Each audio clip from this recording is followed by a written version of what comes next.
ဒီနားရဲ့ပိုကောင်းပိုတန်သွားတဲ့အရန်ရန်တန် package တွေဝယ်လိုက်တာနဲ့ data နဲ့အခြားလက်ဆောင်တွေကိုချက်ချင်းရယူနိုင်မှာနော် data အတွက် *140*55# ဖုန်းပြောဖို့အတွက် *150*55# ကိုခေါ်ဆိုပြီးအရန်ရန်တန် package တွေဝယ်ယူလိုက်ပါတောင်သူဦးကြီးတွေအတွက်ရွှေနဂါးမှာကျေးဇူးတော့ပြန်အထူးစစ်စစ်လာပါပြီဗျာချက်ချင်းပေါက်ချက်ချင်းရမယ်ဘလာမပါခဲချစ်ကန်ဆာမဲတွေကတော့အနည်းဆုံး2000ချက်ကနေအများဆုံးကျပ်3000ထိတောင်သူတွေတိုက်ရိုက်ကန်ဆာနိုင်ပါပြီဗျာဘလာမပါကန်ဆာမဲစုငွေတွေကတော့2000ချက်9000ချက်10သိန်းချက်300 300 500 1000စတဲ့စုဝဲပေါင်းများစွာပါဝင်တာမလို့ဦးကြီးတို့စုကြီးကန်ထူးရှင်များဖြစ်ကြပါစေလို့စုတောင်းပေးရပါတယ်ခင်ဗျာစုငွေတုတ်ကြီးအိမ်တယ်ဖို့ရွှေနဂါးထုတ်ကုန်တောင်းဆွဲဆုံးဒီမှာဟိုကျုပ်ရဲ့စဘာကင်းမှာဗျာအပင်လေးအထနေလို့ဗာမီဩဇာသုံးရမလဲဟုတ်ပါပြီခဏလေးကျုပ်ရဲ့မြေဘက်နဲ့နှမ်းခင်းမှာလားအပင်တွေမတန်ဘူးဖြစ်နေဗျာဗာမြေဩဇာသုံးရမလဲလို့ခဏလေးစောင့်ပါဗျာခဏလေးစောင့်ဒီကိစ္စနဲ့ပတ်သက်ပြီးဘာမှစင်အပင်လေးထားမယ်အစင်းအောင်လည်းတာရှိခံမယ်အစာချက်လို့အာကောင်းပြီးပင်ပွားများတဲ့စပနံအောင်စိတ်တွေလည်းများတဲ့ဖြိုးမပလဲမျိုးသားကိုသုံးလိုက်ရမှာပေါ့ဒီလိုတင်တဲ့အတွက်လည်းအပင်လေးမျိုးကြီးထွားမယ်အစစ်စံနဲ့အာကောင်းမယ်ကုန်ချစိတ်သက်တာတဲ့ဖြိုးမအမိုနီယာဆာဖိတ်ကိုတောင်းဗျာဒီကိစ္စနဲ့ပတ်သက်ပြီးတော့ဖြိုးမပလဲမျိုးသားနဲ့အမိုနီယာဆာဖိတ်ကိုသုံးဗျာသုံးပြီဗျာအိမ်နိုင်ချမ်းမရေးတွေ့ဆောင်ကားတဲ့စေတီမောင်လိုရန်7တန်စီလေးစီရေးမြန်မာအိမ်နိုင်မရှိမဖြစ်စေတောင်သူဦးကြီးတို့ရေရွှေနဂါးတစ်နှစ်ထက်တစ်နှစ်ပိုကောင်းလာရလို့ကျွန်တော် lucky 7နဲ့ပြောလာတာ lucky 7 plus ကို2 plus ကိုပေါ့ဒါပေမဲ့လေယခုနီးပညာအသစ်နဲ့ထုတ်လိုက်တဲ့ super lucky 7 3 plus ကထပ်ပြီးတော့ပိုကောင်းနေတာနော်ရခင်2 plus ဆက်တော့အာနိတင်10ရာခိုင်နှုန်းပိုကောင်းတဲ့အပြင်ရွက်ဝါယောဂမကြောက်မီ2ကြိမ်ကနေ3ကြိမ်3ဆရုံနဲ့ရွက်ဝါယောဂမကြရအောင်ကြိုတင်ကာကွယ်နိုင်လို့အခွန်နှုန်းအမြင့်ဆုံးရပြီပို့ဗျာနေအောင်သူပြောတာတဲ့ပိုကောင်းတာရှိသေးတယ်Super Lucky 7 3 Plus ပထမအချိန်သို့မဟုတ်ဒုတိယအချိန်ပတ်ဖြန်းချိန်တွင် Super Sun မှုသက်စေးအသစ်နဲ့ဘောက်စင်ပိုးသက်စေးနှစ်မျိုးရောသက်ပတ်ဖြန်းခြင်းဖြင့်ယောဂသဲဆောင်ပိုးနဲ့ယောဂပိုးမကြောက်အထူးကာဝယ်ပေးတဲ့အပြင် Super Lucky 7 3 Plus တစ်မျိုးတည်းသုံးဆွဲခြင်းထက်အပင်အတက်နှုန်းပိုကောင်းပြီးအထွက်နှုန်းလည်းပိုတိုးထွက်စေပါတယ်ဗျာ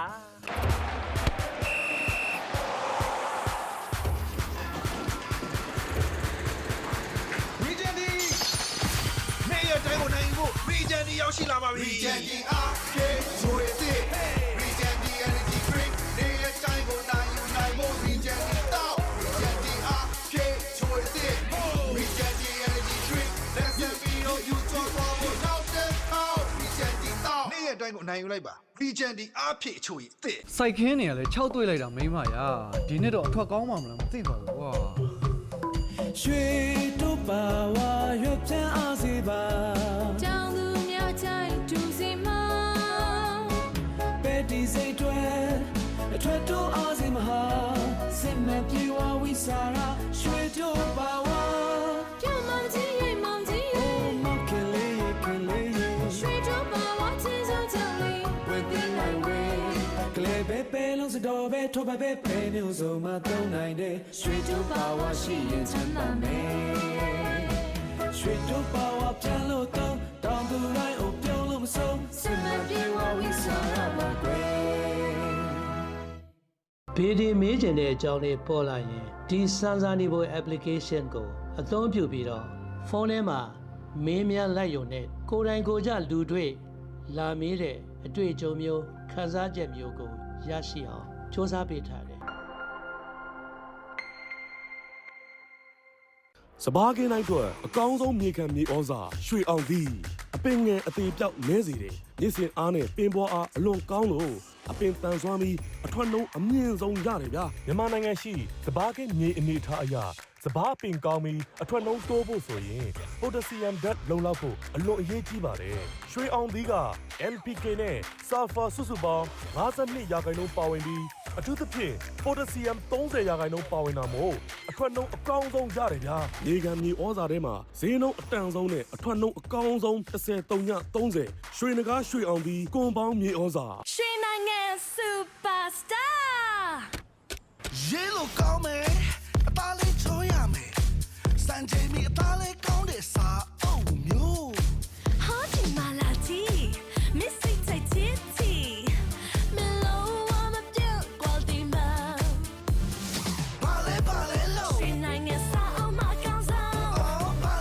လဲလို့ ရွှေနိုင်ငံမှန်ကန်ရွေးလိုက်ကွယ် Hey ဘာလဲလို့ ရွှေနိုင်ငံလုံးခင်မီလုံး အော်ဘာလဲလို့ ရွှေနိုင်ငံပလာစာအုပ်လေးဝဲရွေးချယ်မှုတိုင်းရဲ့စစ်မှန်မြန်မာတို့ရဲ့ရွှေနိုင်ငံ အပင်လည်းအထမြန်တယ်အစိမ်းအောင်နဲ့တာရှည်ခံနဲ့အစာချက်လို့မှုအားကုန်ပြီးတော့အပင်ပွားများတဲ့စမနဲ့အောင်စီတွေလည်းများတဲ့ဖြိုးမပလဲမျိုးသာသုံးပြရာသာတော့ဖြိုးမရာသာတော့ဖြိုးမပဲ တောင်သူဦးကြီးများအတုဥပတတိပြုရန်ဖြိုးမောက်ပလဲဓာတ်မြေဩဇာအိတ်အစ်စ်သည်ချုပ်ရိုးချောင်းကိုအယောင်2မျိုးဖြင့်ခောက်ချုပ်ထားပါသည်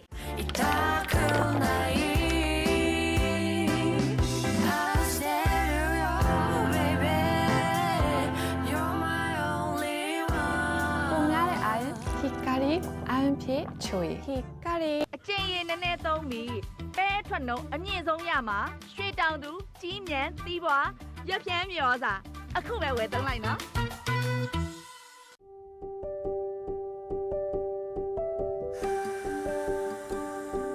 မြစ်တာတွေနဲ့အစာပြုခဲ့တဲ့နေလေးပါ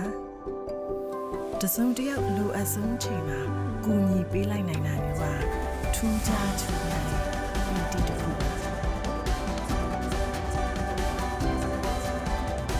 အဝါရဲ့ချူမီနဲ့ခိုင်တဲ့ချွေးထွက်များလို့ရည်တဲ့ဆုံး right ရဲ့ data အကောင်းဆုံး တောင်သူဦးကြီးတွေအတွက်ရွှေနှကားမှာကျေးဇူးတုံးပြန်အထူးစစ်စစ်လာပါပြီဗျာချက်ချင်းပေါက်ချက်ချင်းရမယ်ဘလာမပါခဲချစ်ကန်ဆာမဲတွေကတော့အနည်းဆုံး2000ချက်ကနေအများဆုံးကျပ်3000တိတောင်သူတွေတိုက်ရိုက်ကန်ဆာနိုင်ပါပြီဗျာ ဘလာမပါကန်ဆန်းမဲ့စုငွေတွေကတော့2000ချက်9000ချက်10သိန်းချက်300 300 300 1000စတဲ့စုဝဲပေါင်းများစွာပါဝင်တာမလို့ကိုကြီးတို့စုကြီးကန်ထူးရှင်များဖြစ်ကြပါစေလို့ဆုတောင်းပေးရပါတယ်ခင်ဗျာ စုငွေတုတ်ကြီးအိမ်တယ်ကို ရွှေနဂါထုတ်ကုန်တောင်းဆွဲဆုံး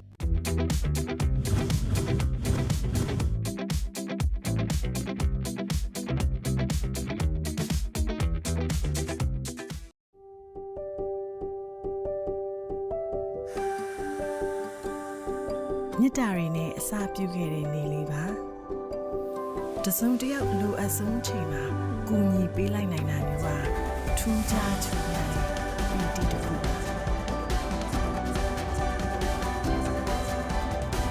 အဝါရဲ့ချူမီနဲ့ခိုင်တဲ့ချွေးထွက်များလို့ရည်တဲ့ဆုံး right ရဲ့ data အကောင်းဆုံး မဖြစ်ဆိုင်တော့ကြမလို့လား ပုံမှန်နီးသွားတော့မလို့ အားတော့ဖန်စိမ့်ကြီး ဒါများ happy ရှိရဲ့အင်းနဲ့လိုက်ခဲ့လက်ထားချောချောလေးပေးနေလေးတော့ပြန်တဲ့ပုံမှန်တီဖန်စိမ့်တီ happy အပန်းချိုးစိတ်တီ ဆိုင်တောက်တိုင်းပဲဟာ အချိန်တိုင်းနေရတိုင်း happy တီရဲ့ဆိုင်တော့ရတာတိုင်းစိတ်ချရေးလိုက်ပါ happy တီရဲ့ဆိုင်တော့ရတာစိတ်ချရေးလိုက်ပါ happy တီရဲ့ဆိုင်တော့ရတာ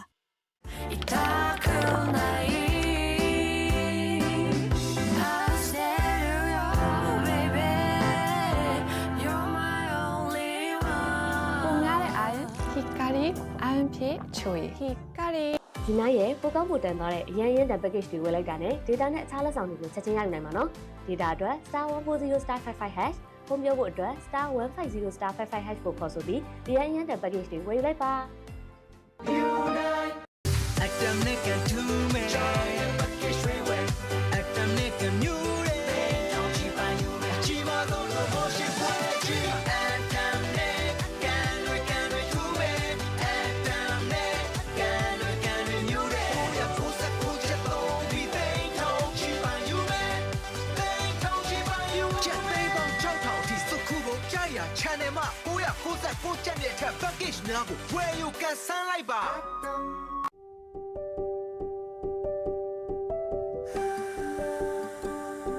မြစ်တာတွေနဲ့အစာပြုခဲ့တဲ့နေလေးပါတ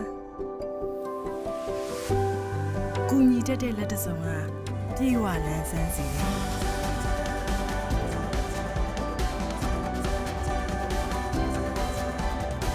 ဘဝရဲ့ချုံနေနဲ့ခိုက်တယ်ချွေးထွက်များလို့ရတဲ့ဆုံးရိုင်းရဲ့ဒေတာအကောင်းဆုံး ငယ်ထက်မြက်စေပြီးကိုခန်းကောင်းစေတဲ့ carbohydrate, protein, fiber, vitamin နဲ့သတ္တုဓာတ်တွေပါဝင်တဲ့ရွှေမူရောမောမစ်အာဟာရပြည့်စုံငယ်ရည်ထက်ရွှေမူရောမောမစ်တစ်ခွက် ဒီနေ့ရဲ့ပိုကောင်းပိုတန်သွားတဲ့အရန်ရန်တန် package တွေဝယ်လိုက်တာနဲ့ data နဲ့အခြားလက်ဆောင်တွေကိုချက်ချင်းရယူနိုင်မှာနော် data အတွက် *140*55# ဖုန်းပြောဖို့အတွက် *150*55# ကိုခေါ်ဆိုပြီးဒီရန်ရန်တန် package တွေဝယ်ယူလိုက်ပါဒီနေ့ရဲ့ပိုကောင်းပိုတန်သွားတဲ့အရန်ရန်တန် package တွေဝယ်လိုက်တာနဲ့ data နဲ့အခြားလက်ဆောင်တွေကိုချက်ချင်းရယူနိုင်မှာနော် data အတွက် *140*55# ဖုန်းပြောဖို့အတွက် *150*55# ကိုခေါ်ဆိုပြီးဒီရန်ရန်တန် package တွေဝယ်ယူလိုက်ပါ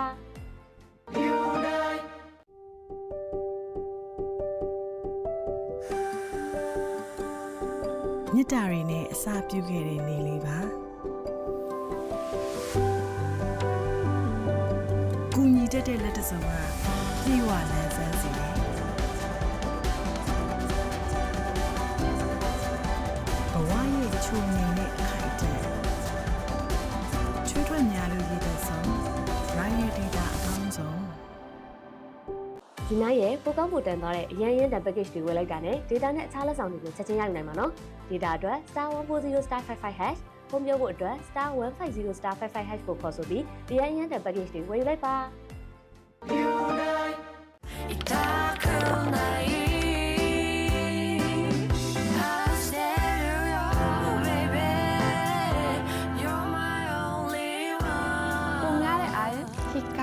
安撇吹。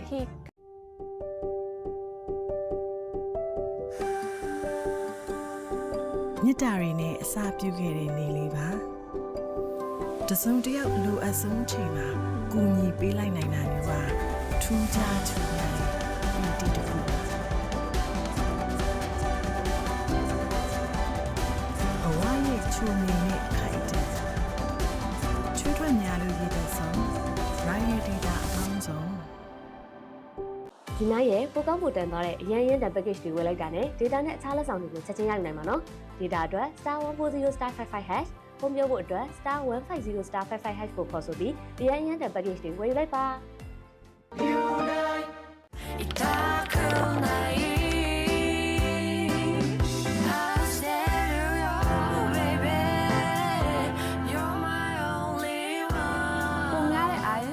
光安撇吹。光。 ဒီနေ့ရဲ့ပိုကောင်းပိုတန်သွားတဲ့အရန်ရန်တန် package တွေဝယ်လိုက်တာနဲ့ data နဲ့အခြားလက်ဆောင်တွေကိုချက်ချင်းရယူနိုင်မှာနော် data အတွက် *140*55# ဖုန်းပြောဖို့အတွက် *150*55# ကိုခေါ်ဆိုပြီးဒီရန်ရန်တန် package တွေဝယ်ယူလိုက်ပါ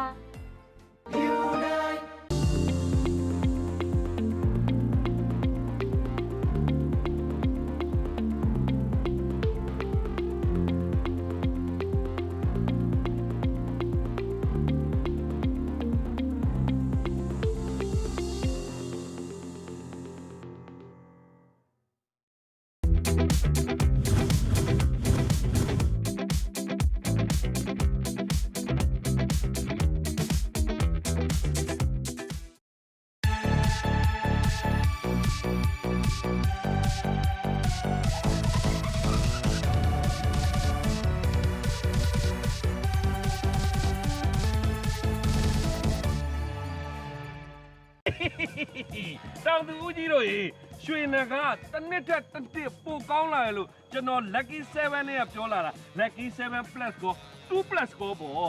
ဒါပေမဲ့လေယခုနီးပညာအသစ်နဲ့ထုတ်လိုက်တဲ့ super lucky 7 3 plus ကထပ်ပြီးတော့ပိုကောင်းနေတာနော်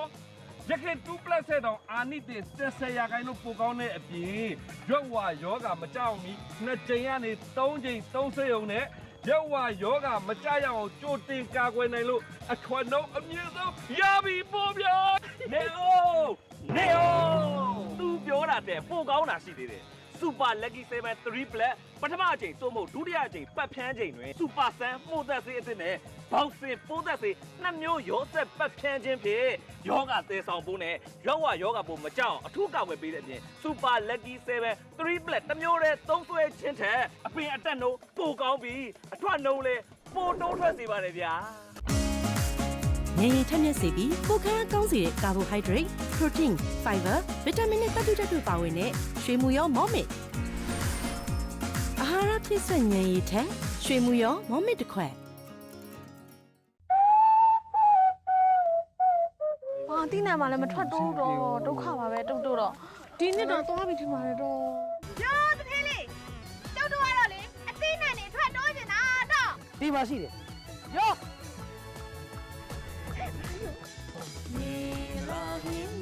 ကျုပ်ကတော့ပြောင်းနေပဲ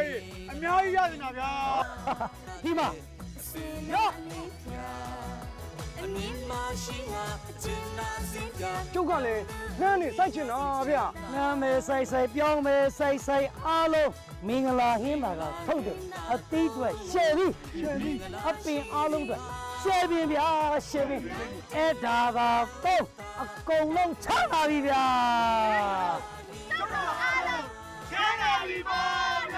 မင်္ဂလာဟင်းသာရှိမှာတော့တောင်သူတွေချမ်းသာပြီပေါ့ဗျာတောင်သူချမ်းသာမင်္ဂလာဟင်းသာ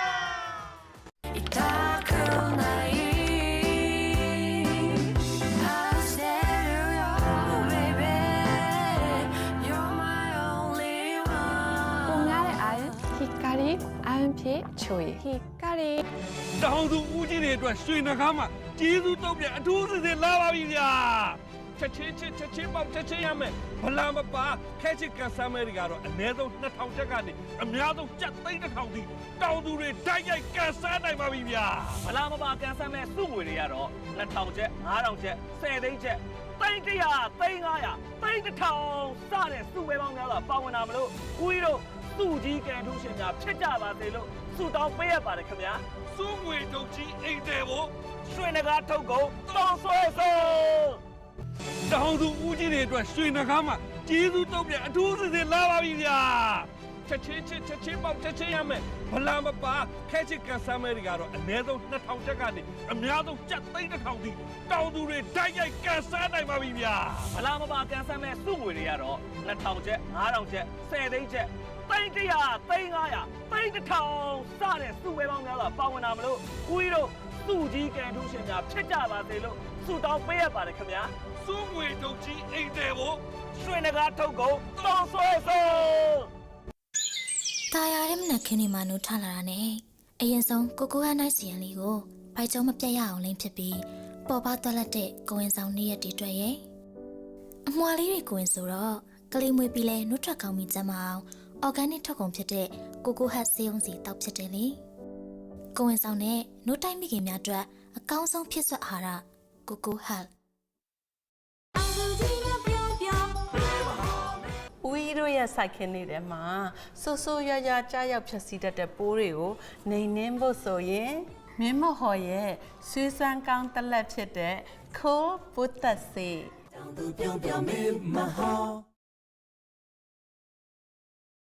ဒီနေ့အားလုံးမင်္ဂလာပါခင်ဗျာဒီစိုက်ခင်းကတော့ပေါင်းရှင်းထားတဲ့စိုက်ခင်းဖြစ်ပြီးတော့ဒီစိုက်ခင်းကတော့ပေါင်းမရှင်းထားတဲ့စိုက်ခင်းဖြစ်ပါတယ်ဒီစိုက်ခင်းနှစ်ခုကိုရှင်းကြည့်မယ်ဆိုရင်ပေါင်းမရှင်းထားတဲ့စိုက်ခင်းဟာမြေဩဇာဘလောက်ပဲတုံအထွက်နှုံးကိုတိတိတသာထိခိုက်စေတာကိုမြင်တွေ့ရပါတယ်ခင်ဗျပေါင်းမင်တွေကစပားခင်းထဲမှာရေလေနေရောင်ခြည်နဲ့ရေတွင်းမှာအာဟာရတွေကိုလူယူစားသုံးတာဖြစ်တဲ့အတွက်စပားပင်တွေကိုထိခိုက်စေပြီးတော့အဖြစ်များပြီးတော့အထွက်နှုံးကို40%မှ80%ထိလျော့နှဲစေပါတယ်ဒါကြောင့်စပားပင်ငယ်စဉ်ကတည်းကအာဟာရလုံလောက်စေဖို့အတွက်ပေါင်းရှင်းဖို့အရန်ရေးကြီးပါတယ်ရွှေနဂါပေါင်းသေးပင်တက်ကိုစပားပင်9ရက်မှ15ရက်တွင်သုံးရင်ပေါင်းပင်တွေအကုန်ရှင်းပြီးတော့စပားပင်ငယ်စဉ်ကလိုအပ်တဲ့အာဟာရပြေလို့အချိန်နဲ့ကုန်ကြစရိတ်သက်သာစေပြီးတော့အပင်တက်လဲမြန်လို့အထွက်နှုံးတိုးဖို့လုံးဝအသေးကြပါပဲဗျာ တောင်သူဦးကြီးတွေအတွက်ရွှေနှကားမှာကျေးဇူးတုံးပြန်အထူးစစ်စစ်လာပါပြီဗျာချက်ချင်းပေါက်ချက်ချင်းရမယ်ဗလာမပါခဲချစ်ကန်ဆာမဲတွေကတော့အနည်းဆုံး2000ချက်ကနေအများဆုံးကျပ်3000တိတောင်သူတွေတိုက်ရိုက်ကန်ဆာနိုင်ပါပြီဗျာ မလာမပါကန်ဆန်းမဲ့စုငွေတွေကတော့2000ချက်9000ချက်10သိန်းချက် သိန်း100သိန်း900သိန်း1000စတဲ့စုပွဲပေါင်းများစွာပါဝင်လာမလို့ဦးကြီးတို့စုကြီးကန်ထူးရှင်များဖြစ်ကြပါစေလို့ဆုတောင်းပေးရပါတယ်ခင်ဗျာစုငွေတုတ်ကြီးအိမ်တယ်ဖို့ရွှေနဂါထုတ်ကုန်တောင်းဆွဲဆုံး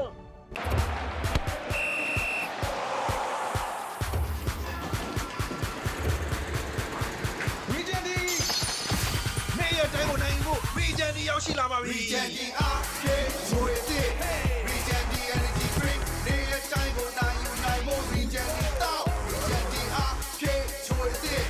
Region D Energy Drink Let's get video you talk about now the how Region D တောက်နေရာတိုင်းကိုနိုင်ယူလိုက်ပါ Region D အားဖြည့်ချိုရတဲ့ အရသာရှိပြီးလွယ်ကူလင်းမြတ်စားလို့ရတာများရှိမလားရှိပါတယ်ဗျဒီမှာလေးကြောဖောက်ပြီးစားလိုက်ရုံမဲနော်အချင်းမကုန်အလုံးမရှုံအလွယ်တကူဝေယူနိုင်တဲ့အသစ္စာဟင်းလျာတော့အမေဆုံးသည့်ဒီမှာလေးကြောဖောက်ပြီးစားလိုက်ရုံမဲနော်လေးကြော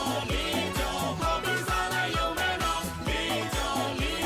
အရသာရှိရှိပြီးစားပြောမိသားစုတိုင်းအတွက်လေးကြောအလွယ်တကူဝေယူနိုင်လေးကြောတရှိလေးသစ္စာလေးရလေး တောင်သူဦးကြီးတို့ရေရွှေနဂါတစ်နှစ်ထက်တစ်နှစ်ပိုကောင်းလာရလို့ကျွန်တော် Lucky 7 နဲ့ပြောလာတာ Lucky 7 Plus ကို2 Plus ကိုပေါ့ဒါပေမဲ့လေယခုနီးပညာအသစ်နဲ့ထုတ်လိုက်တဲ့ Super Lucky 7 3 Plus ကထပ်ပြီးတော့ပိုကောင်းနေတာနော်ရခိုင်2 Plus တဲ့တော့အာနိတင်10ရာခိုင်နှုန်းပိုကောင်းတဲ့အပြင်ရွက်ဝါယောဂမကြောက်မီ2ကြိမ်ကနေ3ကြိမ်3စရုံနဲ့ရက်ဝါယောဂမကြရအောင်ကြိုတင်ကာကွယ်နိုင်လို့အထွတ်နှုတ်အမြင့်ဆုံးရပြီပို့ဗျာနေအို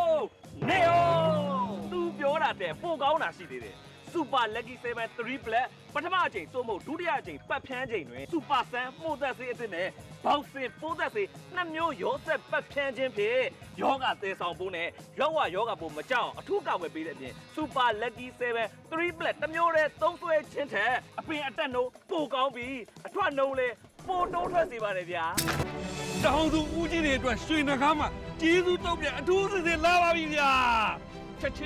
င်းပေါက်ချက်ချင်းရမယ်ဘလာမပါခဲချစ်ကန်ဆာမဲတွေကတော့အနည်းဆုံး2000ချက်ကနေအများဆုံးကျပ်သိန်း1000ထိတောင်သူတွေတိုက်ရိုက်ကန်ဆာနိုင်ပါပြီဗျာဘလာမပါကန်ဆာမဲစုငွေတွေကတော့2000ချက်9000ချက်10သိန်းချက်သိန်း100သိန်း900သိန်း1000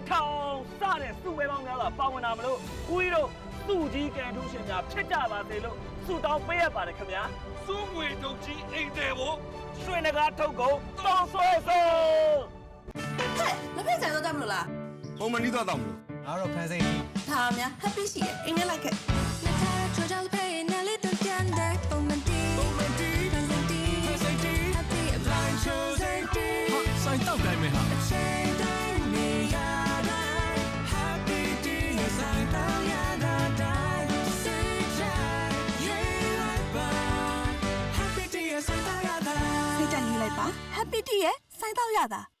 အပင်လည်းအထမြန်တယ်အစိမ်းအောင်နဲ့တာရှည်ခံနဲ့အစာချက်လို့မှုအားကုန်ပြီးတော့အပင်ပွားများတဲ့စမနဲ့အောင်စီတွေလည်းများတဲ့ဖြိုးမပလဲမျိုးသာ3ပြားရသားတော့ဖြိုးမရသားတော့ဖြိုးမပဲ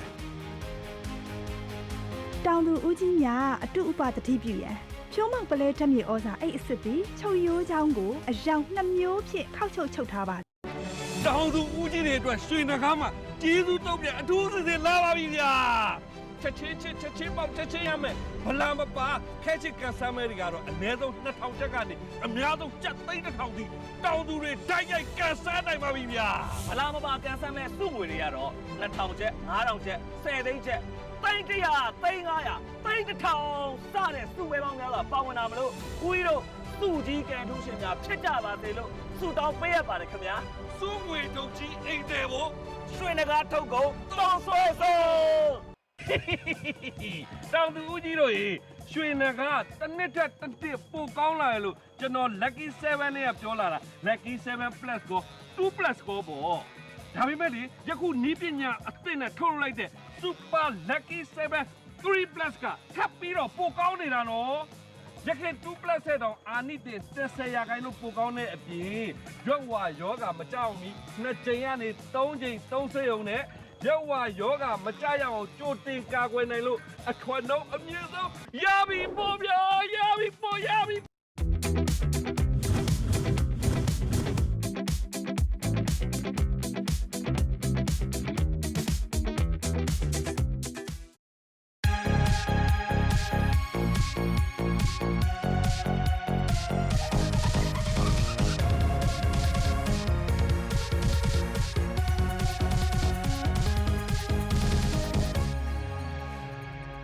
ရွှေမုံငွေမို့ပဲလောက်တော့ရအော်လေးအေကားစာရ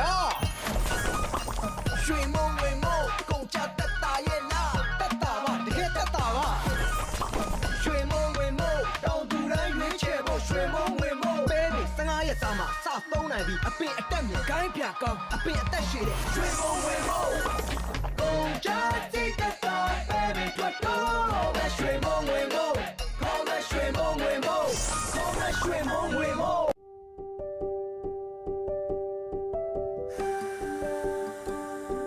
မြစ်တာတွေနဲ့အစာပြုခဲ့တဲ့နေလေးပါ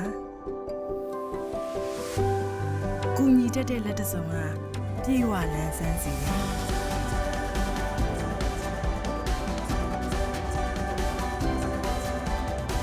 ဘဝရဲ့ချုံနေနဲ့ခိုက်တယ်ချွေးထွက်များလို့ရည်တဲ့ဆုံးရိုင်းရဲ့ဒေတာအကောင်းဆုံး တောင်သူဦးကြီးတွေအတွက်ရွှေနှကားမှာကျေးဇူးတုံးပြန်အထူးစစ်စစ်လာပါပြီဗျာချက်ချင်းပေါက်ချက်ချင်းရမယ်ဘလာမပါခဲချစ်ကန်ဆာမဲတွေကတော့အနည်းဆုံး2000ချက်ကနေအများဆုံးကျပ်3000ထိတောင်သူတွေတိုက်ရိုက်ကန်ဆာနိုင်ပါပြီဗျာ ဘလာမပါကန်ဆန်းမဲ့စုငွေတွေကတော့2000ကျပ်9000ကျပ်10သိန်းကျပ်300 300 31000စတဲ့စုဝဲပေါင်းများစွာပါဝင်တာမလို့ဦးကြီးတို့စုကြီးကန်ထူးရှင်များဖြစ်ကြပါစေလို့ဆုတောင်းပေးရပါတယ်ခင်ဗျာ စုငွေထုတ်ကြီးအိမ်တယ်ဖို့ ရွှေနဂါထုတ်ကုန်တောင်းဆွဲဆုံး ရွယ်ဖြာအောင်စေမပူပူပွင့်ပြီးကြည့်တဲ့ before that အပင်လည်းအထမြန်တယ်အစိမ်းအောင်နဲ့တာရှည်ခံနဲ့အစာချက်လို့မှုအားကုန်ပြီးတော့အပင်ပွားများတဲ့စမနဲ့အောင်စီတွေလည်းများတဲ့ဖြိုးမပလဲမျောစွာ300ရစားတော့ဖြိုးမရစားတော့ဖြိုးမပဲ တောင်သူဦးကြီးများအတုဥပတတိပြုရန်ဖြိုးမောက်ပလဲဓာတ်မြေဩဇာအိတ်အစ်စ်ပြီးချုပ်ရိုးချောင်းကိုအယောင်2မျိုးဖြင့်ခောက်ချုပ်ထားပါ မြေတောင်နဲ့ချင်းခံထားတဲ့တောင်သူတိုင်းအတွက်ချိုးပြူမဲ့စေးစွမ်းကောင်းတောင်သူချဲလာလာတောင်သူချဲလာလာဒီပွင့်ကိုင်းရအဖမတူလို့စိတ်မြေမခံနဲ့မပေးတဲ့စေးစွမ်းကောင်းရှိတယ်ရှောင်းတီမရှိလာရဲ့ပေါင်းစေမရှိလာရှောင်းတီမရှိလာရဲ့ပေါင်းစေမရှိလာအပင်ကလေးဒီပွင့်ကိုင်းရပါလေ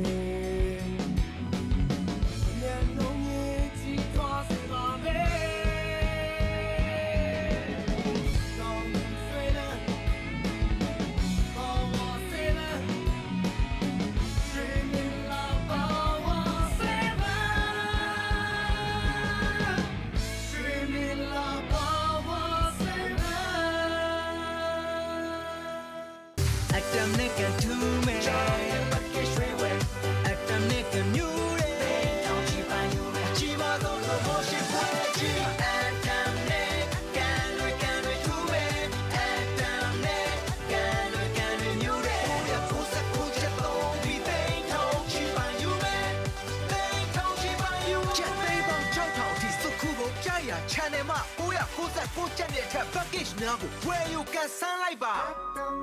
နှစ်သက်ကွန်ကန်နူရှင်ကြီးများဖြစ်နိုင်တဲ့မြန်မာအောဘာဤရင်ခုန်စိတ်လှချပွဲဟာကန်စားမဲ့အစီအစဉ်ကြီးတစ်ဖန်ပြန်လည်ရောက်ရှိလို့လာပါပြီမြန်မာအောဘာစိုက်ပျိုးရေးစိမ်းသားကိုဝေချက်3သိန်းဖို့အထက်ဝယ်ယူပြီးသက်သိန်းပေါင်း3000ကျော်တန်ဖိုးကြီးစုနေပေါင်းများစွာကန်ထူးခွင့်ကိုခုပဲရယူလိုက်ပါ ရွယ်ဖြာအောင်စေမပူပူပွင့်ပြီးကြည့်တဲ့ before that ပန်းတွေပွင့်ပါစေအသီးတွေမြိုင်ပါစေစွတောင်းစရာမလိုတဲ့အကောင်းဆုံးအသီးအားစေ ရွှေတောင်သူစူပါပီကေ စူပါပီကေအကောင်းဆုံးအသီးတင်အားစေ ဦးကြီးတို့စပါးကင်းကိုငယ်စဉ်တည်းကပေါင်းလုံးဝရှင်းစေဖို့ရှင်နဂါပေါင်းခွင်ပေါင်းအုပ်စေးနဲ့အုပ်ထားနိုင်ပြီရှင်စပါးအချောက်ကျဲကင်းတဆန်ကျဲကင်းဆိုရင်မြေအစိုးတက်လုံလောက်ပြီးအညွန့်လောင်းမြေပေါ်သို့ထွက်ခါနီးအချိန်မှာစပါးရွက်တစ်ရွက်နှစ်ရွက်ထွက်ချိန်အတွင်းစပါးအစိုးကျဲကင်းမှာဆိုရင်အညောင်ပေါက်ထားသောမျိုးစီကျဲသည့်နေ့မှာ9ရက်အတွင်း အညမဖောက်ထားတော့သို့မဟုတ်စာပဇက်ပြူကျမျိုးစိကျဲပြီး9ရက်မှ9ရက်အတွင်းစီပြင်းပုံတစ်ပုံလင်ရွှေနဂါပေါင်းတွင်တထုံနှုံးဖြင့်ရောမွေပြီးတဧကကို9ပုံကနေ6ပုံအထိပတ်ဖြန်းနိုင်ပါတယ်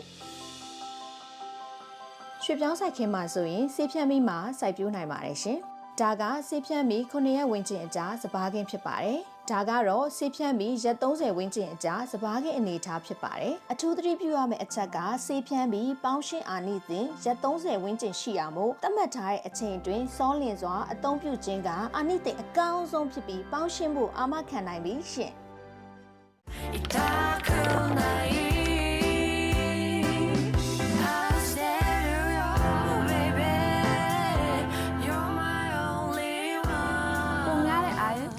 Hikari IMP Chui Hikari ရွှေမုံငွေမုံပဲလောက်300အော်လေးဤကောစာရရွှေမုံငွေမုံကုန်ချတက်တာရဲ့လားတက်တာပါတကယ်တက်တာပါရွှေမုံငွေမုံတောင်သူတိုင်းရွေးချယ်ဖို့ရွှေမုံငွေမုံပဲနေ15ရက်သားမှာစသုံးနိုင်ပြီအပင်အတက်မြကိုင်းပြကောင်းအပင်အသက်ရှည်တဲ့ရွှေမုံငွေမုံကုန်ချတက်တာ baby ထွက်တော့ပဲရွှေမုံငွေမုံလေယာမြေထွက်ဒိုးမှာတော့မြေကြီးလက်ခတ်မလွဲပါဒီမှာပြေးလေးပြေးနဲ့ပြေဆုံးတဲ့ဇာမဏီဓာတ်မြေဩဇာ3မဇာမဏီ3ကြဇာမဏီဓာတ်မြေဩဇာဩစွမ်းလာ E လားဇာမဏီရဲ့တောင်သူစီးပွားဒီလားတိုးပွားစီမီဇာမဏီ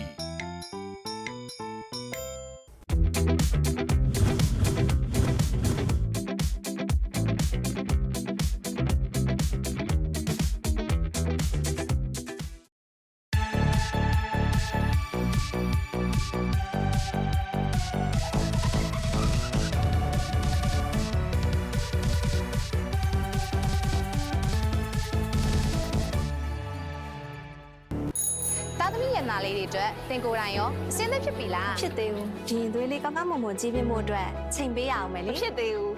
အခုမှမိသားစုဘဝလေးကိုစပြီးတိစောက်ပါလေမဖြစ်သေးဘူးသမီးလေးရှိရတဲ့အလုပ်ပိုစူးစမ်းခြင်းတွေမဖြစ်သေးဘူးကိုယ့်အိမ်မက်တွေကိုအကောင့်ထဲပေါ်ခြင်းသေးရဲ့အနာကတင့်မိသားစုအတွက်တေချာစီစဉ်ဖို့လိုတယ်နော်ဒါကြောင့်မို့လို့လေဒီယာကသင်နဲ့တူမြဲရှိနေမှာပါပိုကောင်းတဲ့နာကပြီးပြည့်စုံတဲ့မိသားစုအတွက်လေဒီယာနဲ့ဆိုတေချာစီစဉ်နိုင်ပြီပေါ့လေဒီယာတဲ့နာကတဲ့ဆုံးဖြတ်ချက်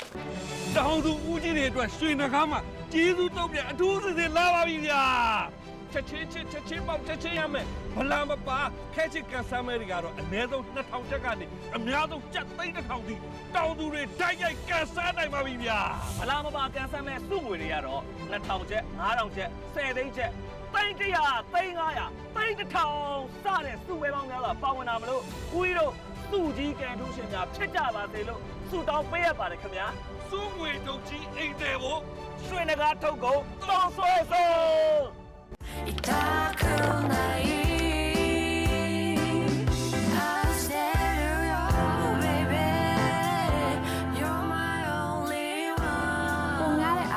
Hikari IMP Chui Hikari တောင်သူဦးကြီးတွေအတွက်ရွှေနဂါမှာကျေးဇူးတုံးပြန်အထူးစစ်စစ်လာပါပြီဗျာချက်ချ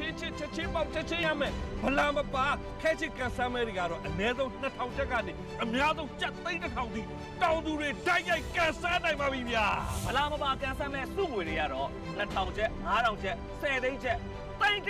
300 300စတဲ့စုဝဲပေါင်းများစွာပါဝင်တာမလို့ကိုကြီးတို့စုကြီးကန်ထူးရှင်များဖြစ်ကြပါစေလို့ဆုတောင်းပေးရပါတယ်ခင်ဗျာစုငွေတုတ်ကြီးအိမ်တယ်ကိုရွှေနဂါထုတ်ကုန်တောင်းဆွဲဆုံးသားသမီးရနာလေးတွေအတွက်သင်ကိုယ်တိုင်ရောအစင်းသက်ဖြစ်ပြီလားဖြစ်သေးဘူးဒီရင်သွေးလေးကောင်းကောင်းမွန်မွန်ကြီးပြင်းဖို့အတွက်ချိန်ပေးရအောင်မယ်လေမဖြစ်သေးဘူးအခုမှမိသားစုဘဝလေးကိုစပြီးတိစောက်ပါလေမဖြစ်သေးဘူးသမီးလေးရှိရတဲ့အလုပ်ပိုစူးစမ်းခြင်းတွေမဖြစ်သေးဘူးကိုယ့်အိမ်မက်တွေကိုအကောင့်ထဲပေါ်ခြင်းသေးရဲ့အနာကတင့်မိသားစုအတွက်တေချာစီစဉ်ဖို့လိုတယ်နော်ဒါကြောင့်မို့လို့လေဒီယာကသင်နဲ့တူမြဲရှိနေမှာပါပိုကောင်းတဲ့နာကပြီးပြည့်စုံတဲ့မိသားစုအတွက်လေဒီယာနဲ့ဆိုတေချာစီစဉ်နိုင်ပြီပေါ့လေဒီယာတဲ့နာကတဲ့ဆုံးဖြတ်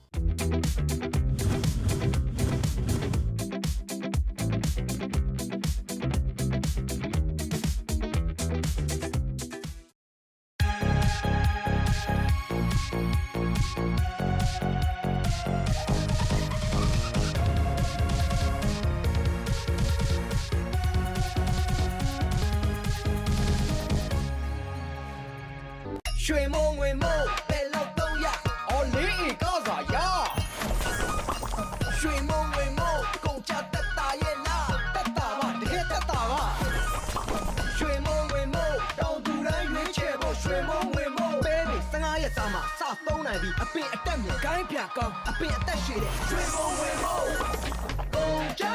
တက်တာပဲနေတော့ပဲရွှေမုံငွေမို့ခေါ်တဲ့ရွှေမုံငွေမို့ခေါ်တဲ့ရွှေမုံငွေမို့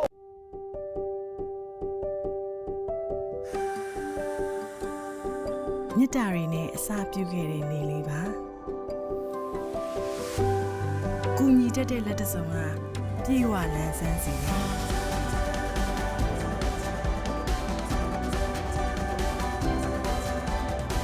အဝါရဲ့ချူမီနဲ့ခိုင်တဲ့ချွေးထွက်များလို့ရည်တဲ့ဆုံးရိုင်းရဲ့ဒေတာအကောင်းဆုံး တောင်သူဦးကြီးတွေအတွက်ရွှေနှကားမှာကျေးဇူးတုံးပြန်အထူးစစ်စစ်လာပါပြီဗျာချက်ချင်းပေါက်ချက်ချင်းရမယ်ဗလာမပါခဲချစ်ကန်ဆာမဲတွေကတော့အနည်းဆုံး2000ချက်ကနေအများဆုံးကျပ်3000ထိတောင်သူတွေတိုက်ရိုက်ကန်ဆာနိုင်ပါပြီဗျာ ဗလာမပါကန်ဆန်းမဲ့စုငွေတွေကတော့2000ချက်9000ချက်10သိန်းချက်300 300 500 1000စတဲ့စုဝဲပေါင်းများစွာပါဝင်တာမလို့ခွေးတို့စုကြီးကန်ထူးရှင်များဖြစ်ကြပါစေလို့ဆုတောင်းပေးရပါတယ်ခင်ဗျာ စုငွေတုံကြီးအိမ်တယ်ဖို့ ရွှေနဂါထုတ်ကုန်တောင်းဆွဲဆုံး ရွှေဖြာအောင်စေမပူပူပွင့်ပြီးကြည့်တဲ့ before that အပင်လည်းအထမြန်တယ်အစိမ်းအောင်နဲ့တာရှည်ခံနဲ့အစာချက်လို့မှုအားကုန်ပြီးတော့အပင်ပွားများတဲ့စမနဲ့အောင်စီတွေလည်းများတဲ့ဖြိုးမပလဲမျောစွာ300ရာစားတော့ဖြိုးမရာစားတော့ဖြိုးမပဲတောင်သူဦးကြီးများအတုဥပတတိပြုရန်ဖြိုးမောက်ပလဲတက်မြေဩဇာအိတ်အစ်စ်သည်ချုပ်ရိုးချောင်းကိုအယောင်2မျိုးဖြင့်ခောက်ချုပ်ထားပါမြေတောင်နဲ့ချင်းခံထားတဲ့တောင်သူတိုင်းအတွက်ချိုးပြူမဲ့စေးစွမ်းကောင်းတောင်သူချက်လာ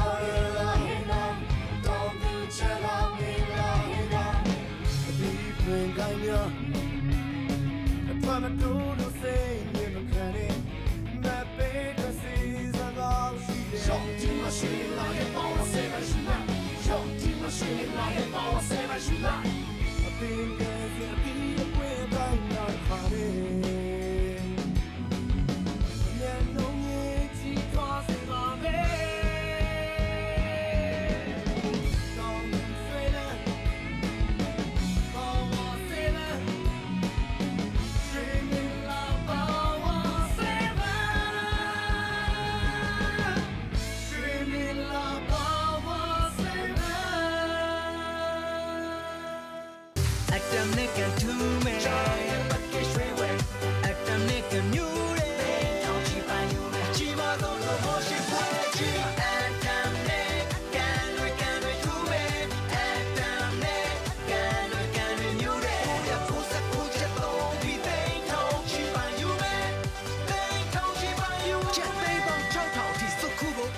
channel မှာ999ကျပ်နဲ့ထပ် package များကိုဝယ်ယူကန်ဆန်းလိုက်ပါ နှစ်သက်ကွန်ကန်နူရှင်ကြီးများဖြစ်နိုင်တဲ့မြမအောပါဤရင်ခုန်စိတ်လှရှားပွဲဟာကန်ဆန်းမဲ့အစီအစဉ်ကြီးတစ်ဖန်ပြန်လည်ရောက်ရှိလို့လာပါပြီမြမအောပါစိုက်ပျိုးရေးစိမ်းများကိုဝေချက်3သိန်းဖို့အထက်ဝယ်ယူပြီးသက်သိန်းပေါင်း3000ကျော်တန်ဖိုးကြီးစုနေပေါင်းများစွာကန်ထူးခွင့်ကိုခုပဲရယူလိုက်ရွှေဖြာအောင်စေမပူပူပွင့်ပြီးကြည့်တဲ့ before that ပန်းတွေပွင့်ပါစေအသီးတွေမြိုင်ပါစေစုတောင်းစရာမလိုတဲ့အကောင်းဆုံးအသီးအားစေရွှေတောင်သူစူပါပီကေအကောင်းဆုံးအသီးတင်အားစေဦးကြီးတို့စပါးကင်းကိုငယ်စဉ်တည်းကပေါင်းလုံးဝရှင်းစေဖို့ရွှေနဂါပေါင်းခွင်ပေါင်းအုပ်စေးနဲ့အုပ်ထားနိုင်ပြီရှင်စပါးအချောက်ကျဲခင်တဆန်ကျဲခင်ဆိုရင်မြေအစိုတက်လုံလောက်ပြီးအညွန်လောင်းမြေပေါ်သို့ထွက်ခါနီးအချိန်မှာစပါးရွက်တစ်ရွက်နှစ်ရွက်ထွက်ချိန်အတွင်းစပါးအစိုကျဲခင်မှာဆိုရင်အညောင်ဖောက်ထားသောမျိုးစစ်ကျဲသည့်နေ့မှာ9ရက်အတွင်း အညောင်မဖောက်ထားသောသို့မဟုတ်စာပစက်ပြူကြီးမျိုးစိကျဲပြီး9ရက်မှ9ရက်အတွင်းဆေးပြင်းပုံတစ်ပုံနှင့်ရွှေနဂါးပေါင်းတွင်တထုံနှုံးဖြင့်ရောမွေပြီးတဧကကို9ပုံကနေ6ပုံအထိပတ်ဖြန်းနိုင်ပါတယ်ရွှေပြောင်းဆိုင်ခင်းမှာဆိုရင်ဆေးဖြန်းပြီးမှစိုက်ပျိုးနိုင်ပါတယ်ရှင်ဒါကဆေးဖြန်းပြီး9ရက်ဝန်းကျင်အကြာစပါးခင်းဖြစ်ပါတယ်ဒါကတော့ဆေးဖြန်းပြီးရက်30ဝန်းကျင်အကြာစပါးခင်းအနေထားဖြစ်ပါတယ်အထူးသတိပြုရမယ့်အချက်ကဆေးဖြန်းပြီးပေါင်းရှင်းအာနိသင်ရက်30ဝန်းကျင်ရှိရမို့သတ်မှတ်ထားတဲ့အချိန်တွင်စောလင်စွာအသုံးပြုခြင်းကအာနိသင်အကောင်းဆုံးဖြစ်ပြီးပေါင်းရှင်းဖို့အာမခံနိုင်ပြီရှင်